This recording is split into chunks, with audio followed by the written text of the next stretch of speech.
Hi സുഹൃത്തുക്കളെ, അങ്ങനെ കഴിഞ്ഞ ദിവസങ്ങളിലൊക്കെ രാഹുൽ മാങ്കൂട്ടത്തിനെതിരെ നടക്കുന്ന സൈബർ അറ്റാക്കുകളൊക്കെ ഒരുമാതിരിപ്പെട്ട ആളുകളൊക്കെ കണ്ടിട്ടുണ്ടാവും. സംഭവം എന്താണെന്ന് വെച്ച് കഴിഞ്ഞാൽ ഞാൻ പറയാം. അതിനുശേഷം ബാക്കി കാര്യങ്ങളൊക്കെ ഓരോ കാര്യങ്ങളായിട്ട് സംസാരിക്കാം. അപ്പോൾ ഇതിനകത്ത് കഴിഞ്ഞ ദിവസം നമുക്കറിയാം, സങ്കടകരമായിട്ടുള്ളൊരു വാർത്ത നമ്മൾ കണ്ടതാണ്. വാൽപ്പാറയിൽ നടന്നിട്ടുള്ള അപകടത്തിൻ്റെ ദൃശ്യങ്ങളും ആ അപകടത്തിൽ ജീവൻ നഷ്ടപ്പെട്ടിട്ടുള്ള ആളുകളുടെയൊക്കെ കുടുംബങ്ങളുടെ സങ്കടങ്ങളെല്ലാം നമ്മൾ കണ്ടതാണ്. അതിനകത്ത് മലയാളികളിൽ നിന്നോ അതിനകത്ത് ഏറ്റവും കൂടുതൽ അവിടെ സഹായം ചെയ്തിട്ടുള്ള തമിഴരാണ് അല്ലേ. അപ്പം ഈ ഒരു അവസ്ഥയിൽ ജാതിയോ മതമോ ഒന്നും നോക്കാതെ ഒറ്റക്കെട്ടായിട്ട് നിന്ന് ഇതിന് ഈ ഒരു സമയത്ത് അവിടെ രക്ഷാപ്രവർത്തനം നടത്തുകയും അവരുടെ ദുഃഖത്തിലൊക്കെ പങ്കുചേർന്നിട്ടുള്ള ആളുകളാണ് മലയാളികളായിക്കോട്ടെ, അവിടെയുള്ള തമിഴരായിക്കോട്ടെ, ആ പ്രദേശവാസികളായിട്ടുള്ള ആളുകളായിക്കോട്ടെ അല്ലേ. അപ്പം അതിൻ്റെ ഇടയ്ക്ക് ഒരു പോസ്റ്റിൻ്റെ ഈ അപകട വാർത്തയുമായിട്ട് ബന്ധപ്പെട്ട ഒരു പോസ്റ്റിൻ്റെ ഇടയിൽ ഒരു രഘുരാമൻ എന്ന് പറഞ്ഞിട്ടുള്ള ഒരു നാറി കൊണ്ട് ഒരു കമൻ്റ് ഇട്ടു. അപ്പം അവൻ ഇട്ടേക്കുന്ന കമൻ്റ് എന്താണെന്ന് വെച്ച് കഴിഞ്ഞാൽ, ഹൂറിമാരെയും മദ്യപുഴയെയും സ്വപ്നം കണ്ട് ജീവിക്കുന്ന സ്വപ്നലോക ഇക്കാമാർ വിഭാഗമാണോ അപകടത്തിൽപ്പെട്ടത്? മുറി ND പുറം ആയതുകൊണ്ട് ചോദിച്ചതാ, മിനി താലിബാനി പുറം എന്നൊക്കെ പറഞ്ഞിട്ട് ഒരു വൃത്തികെട്ട ഒരു വർഗീയത ഉണ്ടാക്കുന്ന ഒരു പോസ്റ്റാണ് ഈ രഘുരാമൻ എന്ന് പറഞ്ഞിട്ടുള്ള ഈ നാറി ഇട്ടിട്ടുള്ളത്. ഇവനെ നാറിയെന്ന് തന്നെ വിളിക്കണം. അപ്പോൾ ഇവൻ്റെയൊക്കെ വീട്ടിലാണ് ഇങ്ങനെ ഒരു അവസ്ഥ വന്നിട്ടുണ്ടെങ്കിൽ ഇവൻ എങ്ങനെയായിരിക്കും പ്രതികരിക്കുന്നത്? ഇവൻ്റെ ആരെങ്കിലും ആണെങ്കിൽ ഈ അപകടത്തിൽ സംഭവിച്ചിട്ടുള്ളത് ഇവൻ ഇങ്ങനെ വന്ന് പോസ്റ്റ് ഇട്ടു. ഇവൻ ഇട്ടേക്കുന്നത് അങ്ങേയറ്റത്തെ തെമ്മാടിത്തരമാണ്. ഇവനെയൊക്കെ കല്ലെറിഞ്ഞ് ഓട്ടിക്കണം. സമൂഹത്തിൻ്റെ മുമ്പിൽ ഇവനെ പോലെയുള്ള വർഗീയത വിഷം തുപ്പുന്ന ആളുകളെ കല്ലെറിഞ്ഞ് ഓട്ടിക്കണം. അതാണ് വേണ്ടുന്നത്. അപ്പം ഇവിടുത്തെ വിഷയം എന്ന് വെച്ച് കഴിഞ്ഞാൽ, അപ്പം ഈ അക്കൗണ്ടിൽ കയറിയിട്ട് ആളുകൾ ഇവൻ്റെ ഫോട്ടോസും കാര്യങ്ങളും തിരയുന്നതിൻ്റെ ഇടയ്ക്ക് ഇവൻ ഒരുപാട് ആളുകളുമായിട്ട് നിൽക്കുന്ന ഫോട്ടോസുണ്ട്. അതിനകത്ത് രാഹുൽ മാങ്കൂട്ടമായിട്ട് നിൽക്കുന്ന ഒരു സെൽഫി ഇതിനകത്തുണ്ട്.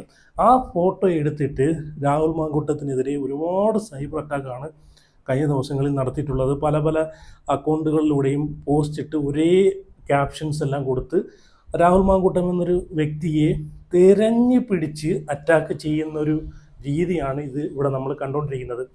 അപ്പം ഇവൻ്റെ ഫേസ്ബുക്ക് നോക്കിക്കഴിഞ്ഞാൽ ഇവൻ രാഹുൽ മാങ്കൂട്ടമായിട്ടല്ല പല ആളുകളുമായിട്ട് നിൽക്കുന്ന പോസ്റ്റുകൾ കാണാൻ സാധിക്കും. അതിലൊന്നും ഒരു കുഴപ്പമില്ല. പക്ഷെ രാഹുൽ എന്നൊരു വ്യക്തിയെ തിരഞ്ഞു പിടിച്ച് അറ്റാക്ക് ചെയ്യുക, എങ്ങനെയൊക്കെ പുള്ളി ഏതൊക്കെ രൂപത്തിൽ ഏതൊക്കെ രീതിയിൽ തിരഞ്ഞു പിടിച്ച് അറ്റാക്ക് ചെയ്യുമോ ആ രീതിയിലെല്ലാം അറ്റാക്ക് ചെയ്യുന്നുണ്ട്. ഇപ്പം സെലിബ്രിറ്റികളോ അല്ലെങ്കിൽ രാഷ്ട്രീയ നേതാക്കന്മാരോ ആരാണെങ്കിലും നമ്മളിപ്പം പബ്ലിക്കിൽ ആരെങ്കിലും ഈ രാഷ്ട്രീയക്കാരെയോ അല്ലെങ്കിൽ നമുക്ക് ഇഷ്ടപ്പെട്ട ആളുകളെയൊക്കെ കാണുമ്പോഴത്തേക്ക് അവരെ കൂടെ നിന്ന് ഫോട്ടോ എടുത്ത് സ്റ്റോറി ഇടും, ഇൻസ്റ്റയിലിടും, ഫേസ്ബുക്കിനകത്തിടും. അന്ന് പറഞ്ഞ് അവരെ കൂടെ നിന്ന് ഫോട്ടോ എടുത്തെന്ന് പറഞ്ഞ് ആ ഫോട്ടോ എടുക്കുന്നവൻ എന്തൊക്കെ തൊട്ടിത്തരങ്ങളും തെമ്മാടിത്തരങ്ങളും ലൈഫിനകത്ത് കാണിച്ചു കൂട്ടുന്ന അവനായിരിക്കാം. നാളെ ഒരു സമയത്ത് അവനെ പിടിക്കുമ്പോഴത്തേക്ക് അവൻ്റെ കൂടെ നിന്ന് ഫോട്ടോ എടുത്തെന്ന് പറഞ്ഞിട്ട് ഇപ്പം മലയാള ഫിലിം ഇൻഡസ്ട്രിയിൽ നിൽക്കുന്ന വലിയ താരങ്ങൾ ആരെങ്കിലും കൂടെ അവനൊരു ഫോട്ടോ എടുത്തിരിക്കട്ടെ. അപ്പം ആ വ്യക്തിയുമായിട്ട് ആ ഒരു സൂപ്പർ സ്റ്റാർ അല്ല ആ ഒരു മെഗാസ്റ്റാറുമായിട്ട് കമ്പയർ ചെയ്യുക. മെഗാസ്റ്റാർ ഇവൻ്റെ ആളാന്ന് പറയുമോ? ഇല്ല. ഇപ്പം തന്നെ ഡയറക്ടർ രഞ്ജിത്തുമായിട്ട് ബന്ധപ്പെട്ട് പരാതി നമ്മൾ കണ്ടതാണ്. അപ്പോൾ രഞ്ജിത്ത് അഭിനയിച്ചിട്ടുള്ള സിനിമകളിലെല്ലാം മമ്മൂക്ക അഭിനയിച്ചിട്ടുള്ള സിനിമകളുണ്ട്, അപ്പം മോഹൻലാലിൻ്റെ സിനിമകളുണ്ട്. അപ്പം ഇങ്ങനെ ഒരുപാട് നടന്മാരെ വെച്ച് സിനിമ എടുത്തിട്ടുള്ള വ്യക്തിയാണ് രഞ്ജിത്ത്. അപ്പോൾ രഞ്ജിത്ത് എന്തെങ്കിലും തൊട്ടിത്തരം കാണിച്ചെന്ന് പറഞ്ഞിട്ട് ആ സിനിമയിൽ അഭിനയിച്ചിട്ടുള്ള മമ്മൂക്കയോ മോഹൻലാലോ അവനെ പോലെ ആവണമെന്നുണ്ടോ? അല്ലെങ്കിൽ അവൻ്റെ വേണ്ടപ്പെട്ട ആളാവണമെന്നില്ല. ഇല്ല, ഒരിക്കലും അങ്ങനെ സംഭവം അങ്ങനെ ആവത്തില്ല അല്ലേ. അപ്പം ഇത് രാഹുൽ എന്നൊരു വ്യക്തിയെ തിരഞ്ഞു പിടിച്ചിട്ട് അറ്റാക്ക് ചെയ്യുന്നൊരു പരിപാടിയാണ് ഇതിനകത്ത് കണ്ടത്. ഞാൻ ഒരു പോസ്റ്റ് ഇവിടെ വായിക്കാം. അതുമായിട്ട് ബന്ധപ്പെട്ട് ഞാനൊരു പോസ്റ്റ് കണ്ടായിരുന്നു. ആ പോസ്റ്റിനകത്ത് എഴുതിയേക്കുന്ന എന്താണെന്ന് വെച്ച് കഴിഞ്ഞാൽ, ഒരു ദുരന്തം ഉണ്ടാകുമ്പോൾ രാഷ്ട്രീയവും മതവും മറന്ന് ദുരന്തബാധിതർക്കൊപ്പം നിൽക്കുന്നവരാണ് മലയാളികൾ. ശരി തന്നെയാണ്. മരണത്തിന് മുന്നിൽ എതിർ രാഷ്ട്രീയക്കാരനെ പോലും വിവേകമുള്ളവർ ഇകഴ്ത്താറില്ല.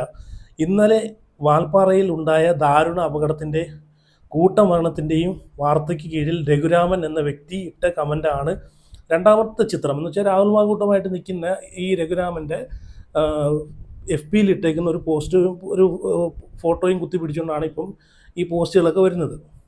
രാഷ്ട്രീയമായോ മതപരമായോ ആർക്കും ഒരു ദ്രോഹവും ചെയ്യാത്ത അധ്യാപകന്മാരും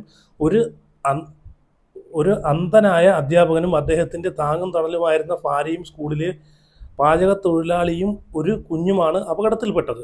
അപകടത്തിൽപ്പെട്ടവർ മലപ്പുറത്തുകാർ ആണ് എന്നറിഞ്ഞപ്പോൾ രഘുരാമൻ്റെ പ്രതികരണമാണ് സെക്ഷൽ പെർവർട്ട് മാങ്കൂട്ടൻ്റെ ആരാധകൻ കൂടിയാണ് ഇയാൾ. അപ്പോൾ അവസാനം കൊണ്ടിട്ട് എഴുതി വച്ചിരിക്കുന്നുണ്ടല്ലേ, സെക്ഷൽ പെർവർട്ട് രാഹുൽ മാങ്കൂട്ടത്തിൻ്റെ ആരാധകൻ കൂടിയാണ് ഇയാൾ. ഒരു വ്യക്തിക്ക് ഇപ്പം ഒരാളോട് ഒരു ആരാധന തോന്നിയിട്ട് ഇഷ്ടം തോന്നിയിട്ട് അയാളെ കൂടെ നിന്ന് ഫോട്ടോ എടുത്തെന്ന് പറഞ്ഞിട്ട് അയാൾ നാളെ എന്തെങ്കിലും ഒരു മോഷണ കുറ്റത്തിനോ അല്ലെങ്കിൽ വേറെ എന്തെങ്കിലും തൊട്ടിത്തരത്തിനോ പിടിക്കപ്പെട്ട് കഴിഞ്ഞാൽ ആ ഫോട്ടോ എടുത്ത വ്യക്തി എങ്ങനെയാണ് കുറ്റക്കാരനാവുന്നത്? അപ്പം ഇത് രാഹുൽ എന്നൊരു വ്യക്തിയെ മനഃപൂർവ്വം തെരഞ്ഞു പിടിച്ച് അറ്റാക്ക് ചെയ്യാൻ ഉള്ളൊരു, അപ്പോൾ ഇതാണ് ഈ ഒരു ഇത്രയും ഒരു സങ്കടകരമായിട്ടുള്ളൊരു അവസ്ഥയിൽ ഈ ഒരു നിൽക്കുന്ന സമയത്ത് പോലും വർഗീയത കാണാനും ആ ഒരു വ്യക്തിയെ തിരഞ്ഞു പിടിച്ച് അറ്റാക്ക് ചെയ്യാനും കാണിക്കുന്ന ഒരു നാറിയ ഒരു രാഷ്ട്രീയം ഉണ്ടല്ലോ, അല്ലെങ്കിൽ ഒരു നാറിയ, അതൊക്കെ മനുഷ്യർക്ക് പറഞ്ഞിട്ടുള്ള കാര്യമല്ല. അപ്പോൾ ഇതുപോലെ ഒരുപാട് പോസ്റ്റുകൾ ഞാൻ കണ്ടതാണ്.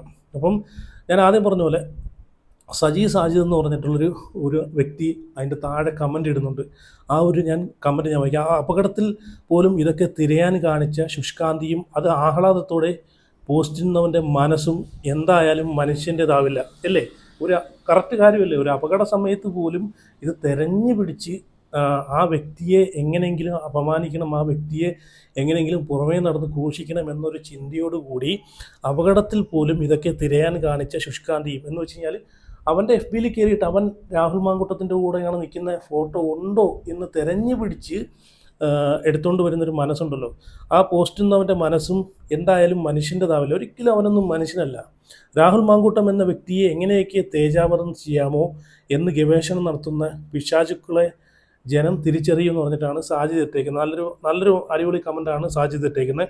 ഇനി ഒരു കമൻറ്റ് കൂടെ ഞാൻ വായിക്കും. ഷാജി MK എന്ന് പറഞ്ഞിട്ടുള്ള, ഞാൻ കമൻറ്റ് ഇവിടെ ഒന്നും വെച്ചേക്കുന്നില്ല, കമൻറ്റ് ഫോട്ടോ ഒന്നും വെച്ചേക്കുന്നില്ല. ഷാജി MK എന്ന് പറഞ്ഞിട്ടുള്ളൊരു വ്യക്തി ഇട്ടേക്കുന്നത്, ഇവൻ എങ്ങനെ രാഹുൽ അനുയായി ആവും? ഒരു ഫോട്ടോ എടുത്താൽ രാഹുൽ അനുയായി ആവുമോ? ഞാൻ ലീഗുകാരനാണ്, പക്ഷേ സുരേഷ് ഗോപിക്ക് ഒപ്പം ഞാൻ ഫോട്ടോ എടുത്തിട്ടുണ്ട് എന്ന് കരുതി ഞാൻ BJP-കാരനാവുമോ? ഇവൻ്റെ FBയിൽ ഒരു പോസ്റ്റ് പോലും രാഹുലിനെ സപ്പോർട്ട് ചെയ്തില്ല. പിന്നെ ഇവൻ്റെ ഫേസ്ബുക്കിൽ രാഹുലിൻ്റെ ഫോട്ടോ മാത്രമല്ല അമിത്ഷായുടെ ഫോട്ടോ ഉണ്ട്. CPM MLA കാനത്തിൽ ജമീലയ്ക്ക് ആദരാഞ്ജലികൾ അർപ്പിച്ച ഫോട്ടോ ഉണ്ട്. അപ്പോൾ ഇവൻ BJPയും CPMും കൂടി ആവുമോ എന്നാണ് ഷാജി ചോദിക്കുന്നത്. കറക്റ്റ് ചോദ്യമല്ലേ ചോദിക്കുന്നത്? അപ്പം എന്തായാലും ഇതുപോലെ വർഗീയത തുപ്പുന്ന അല്ലെങ്കിൽ പ്രശ്നങ്ങൾ ഉണ്ടാക്കാൻ ഇങ്ങനെയുള്ള സമയത്ത് അവരെ കൂടെ നിൽക്കാനുള്ളതിന് ഇതുപോലുള്ള പ്രശ്നങ്ങൾ ഉണ്ടാക്കി കുത്തിത്തിരിപ്പുണ്ടാക്കി വരുന്ന ഒരുപാട് ടീമുകളുണ്ട് അല്ലേ? അപ്പം കഴിഞ്ഞ ദിവസങ്ങളിലൊക്കെ നമ്മൾ കണ്ടിട്ടുള്ള രാഹുൽ മാങ്കൂട്ടവുമായിട്ട് ബന്ധപ്പെട്ട വിഷയത്തിലെ സത്യാവസ്ഥയൊക്കെ ഇതാണ്. അപ്പോൾ ഒരുപാട് പേര് ചിലപ്പോൾ അറിഞ്ഞിട്ടുള്ള ആളുകളാണ്, അറിയാത്തുള്ള ആളുകളാണ്. എന്തായാലും നിങ്ങൾ വീഡിയോ ഒന്ന് ലൈക്ക് ചെയ്ത് നിങ്ങളുടെ അഭിപ്രായം ഒന്ന് കമൻറ്റ് ചെയ്ത് അതുപോലെ ചാനൽ എല്ലാവരും കൂടെ ഒന്ന് സബ്സ്ക്രൈബ് ചെയ്യണം. വീഡിയോ കാണുന്നവരെല്ലാവരും ചാനൽ ഉറപ്പായിട്ട് സബ്സ്ക്രൈബ് ചെയ്യണം. ഇനി ഞാനിവിടെ ഒരു വീഡിയോ വയ്ക്കാം.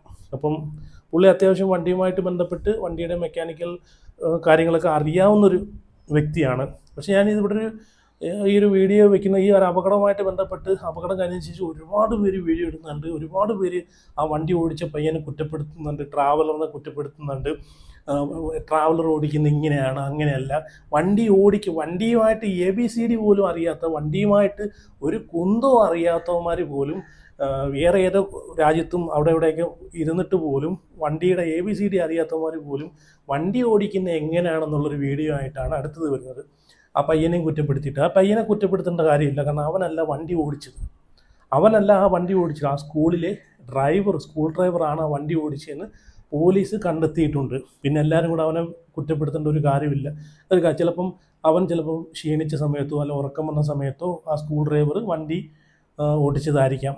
ആ സ്കൂൾ ഡ്രൈവർക്ക് ആ വണ്ടി ഓടിച്ച് വേണ്ടത്ര പരിചയമില്ലാത്തതുകൊണ്ടായിരിക്കാം അങ്ങനെ സംഭവിച്ചത്. പിന്നെ എല്ലാ വണ്ടികളും എല്ലാ ട്രാവലറും ഒരുപോലെയാണെന്ന് പറയാൻ പറ്റത്തില്ല. ചില ട്രാവലറിനകത്ത് ബ്രേക്ക് പാഡ് ചൂടാവാറുണ്ട്, ബ്രേക്ക് പാഡിൻ്റെ സിസ്റ്റം ഒന്നും ശരിയല്ല. ഇതുപോലെ ലോങ് വിളിച്ചുകൊണ്ട് പോകുന്നവർ അതൊക്കെ ഒന്ന് ശ്രദ്ധിക്കുക. അപ്പം ഞാൻ എന്തായാലും ഒരു വീഡിയോ ഇവിടെ വെക്കുക, നിങ്ങളൊന്ന് കണ്ടു നോക്കേ. ഈ വാൽപ്പാറ പോലുള്ള അപകടങ്ങൾ ഇനിയും ഒരുപാടുണ്ടാകും. അതിൻ്റെ കാരണം എന്താണെന്ന് വെച്ചാൽ ട്രാവലർ എന്ന് പറഞ്ഞാൽ ഇതൊരു തട്ടിക്കൂട്ട് വണ്ടിയാണ്. ഈ വണ്ടിക്ക് എന്ന് പറഞ്ഞാൽ മൈലേജ് കൂടുതൽ കിട്ടാൻ വേണ്ടിയിട്ട് ഈ ചെറിയ ടയറൊക്കെ ഇട്ട് ഇന്നോവയുടെ ടയറും കാറിൻ്റെ ബ്രേക്കും ഒക്കെ വിട്ടാണ് ഈ വണ്ടി വിടുന്നത്.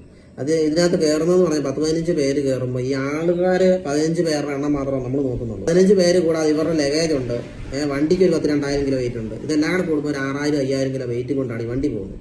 ശരിക്കും പറഞ്ഞാൽ ഇന്നോവയുടെ മാത്രം ഒരു സംവിധാനമുള്ള ഒരു വണ്ടിയാണ് ഈ 6,000 കിലോ ചുമക്കുന്നത്. ഇന്നോവ ഉള്ളത് 10,000-2,000 കിലോ 2,500 കിലോ എല്ലാം നിൽക്കും.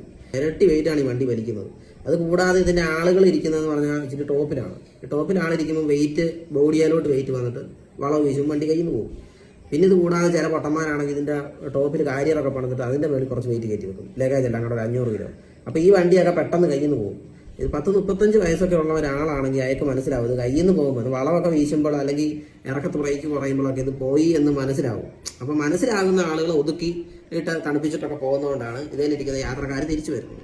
ഇതൊന്നും അറിയത്തില്ലാത്ത 10-20 വയസ്സുള്ള ആൾക്കാരൊക്കെ ഓടിച്ചു കഴിഞ്ഞാൽ അവനിത് ബ്രേക്ക് പോയെങ്കിൽ പോലും അവനറിയത്തില്ല. അവൻ ഓർക്കുന്നത് ഇങ്ങനെ ആയിരിക്കും എന്ന് ഓർത്ത് അവൻ ഇങ്ങനെ വീണ്ടും പറഞ്ഞുകൊണ്ടിരിക്കും. ഇത് കമ്പനിക്കാരുടെ ഒരു തട്ടിപ്പാണ്. ചെറിയ ടയർ ഇട്ട് മൈലേജ് കൂട്ടി. ഇതിന് ശരിക്കും പറഞ്ഞാൽ ഈ വണ്ടി റോഡിൽ ഓടാൻ ഫിറ്റല്ല. ഇതിന് ഡബിൾ ടയറും എയർ ബ്രേക്കും ഒക്കെ ഉണ്ടെങ്കിൽ ഈ വണ്ടി ഫിറ്റ് ആകത്തുള്ളൂ. അങ്ങനെ എയർ ബ്രേക്കും ഡബിൾ ടയറും ആയി കഴിഞ്ഞാൽ ഈ വണ്ടിയുടെ മൈലേജ് 6 ആവും. അപ്പോൾ ഇതാരും എടുക്കത്തില്ല. ഈ ഫോഴ്സ് എന്ന് പറഞ്ഞാൽ തന്നെ ഒരു തട്ടിക്കൂട്ട് വണ്ടിയാണ്.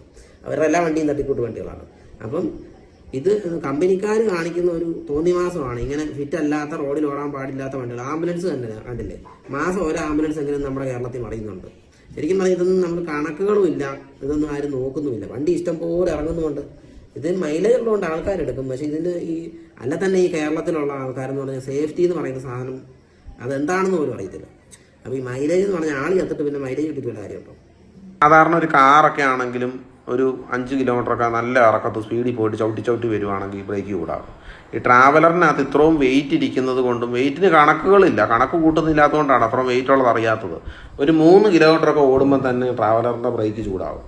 ഇങ്ങനെ ബ്രേക്ക് ചൂടായി കഴിഞ്ഞാൽ ഇത്രയും വെയിറ്റുള്ള വണ്ടി ഇതെങ്ങനെ നിൽക്കുകയില്ല. അപ്പോൾ കാറിനകത്ത് ലോഡ് കയറ്റിയിട്ട് പോകുന്ന പോലാണ് ഈ ട്രാവലറിൻ്റെ അവസ്ഥ. എന്ന് പറഞ്ഞാൽ വെയിറ്റ് ആവശ്യമില്ലാത്തത് കയറി, വെയിറ്റിൻ്റെ കണക്കില്ലാത്തത് കൊണ്ടാണ് ട്രാവലർ കയ്യിൽ നിന്ന് പോകുന്നത്. എന്ന് പറഞ്ഞാൽ ഇത്രയും പേർക്ക് ഇരിക്കാൻ പറ്റിയൊരു വണ്ടി അല്ലത്. ഇത്രയും പേരും ലഗേജും എല്ലാം കൂടെ വെച്ച് കൊണ്ടുപോകാൻ പറ്റിയൊരു വണ്ടിയല്ല. അതേസമയം 2-3 ആളുകൾ ആ വണ്ടി വിളിച്ചിട്ട് ഇരുന്നും കടന്നും ഒക്കെ പോകാൻ പറ്റുന്ന ഒരു ക്യാരവാൻ പോലത്തെ ഒരു സാധനം ഉണ്ടാക്കാനൊക്കെ ഈ ഇത് പറ്റും ട്രാവലർ. ഓക്കെ, എന്നാലും ഈ പുള്ളി പറഞ്ഞേക്കുന്ന കാര്യം കറക്റ്റായിട്ടാണെന്ന് എനിക്ക് തോന്നുന്നത്. കാരണം വണ്ടിയുമായിട്ട് ബന്ധപ്പെട്ട് എന്തൊക്കെയോ പുള്ളിക്ക് അറിയാം. പുള്ളി പറഞ്ഞേക്കുന്ന കുറച്ചല്ല എല്ലാ കാര്യങ്ങളും പക്കയാണ്. ട്രാവലറൊക്കെ എല്ലാ ട്രാവലറും ഒരുപോലെ ആണെന്നല്ല, കുറച്ച് പഴയ വണ്ടികളൊക്കെ അതിൻ്റേതായ പ്രശ്നങ്ങളൊക്കെ ഉണ്ട്. അപ്പോൾ അതൊക്കെ വിളിച്ച് പോകുന്നവർ ശ്രദ്ധിക്കുക.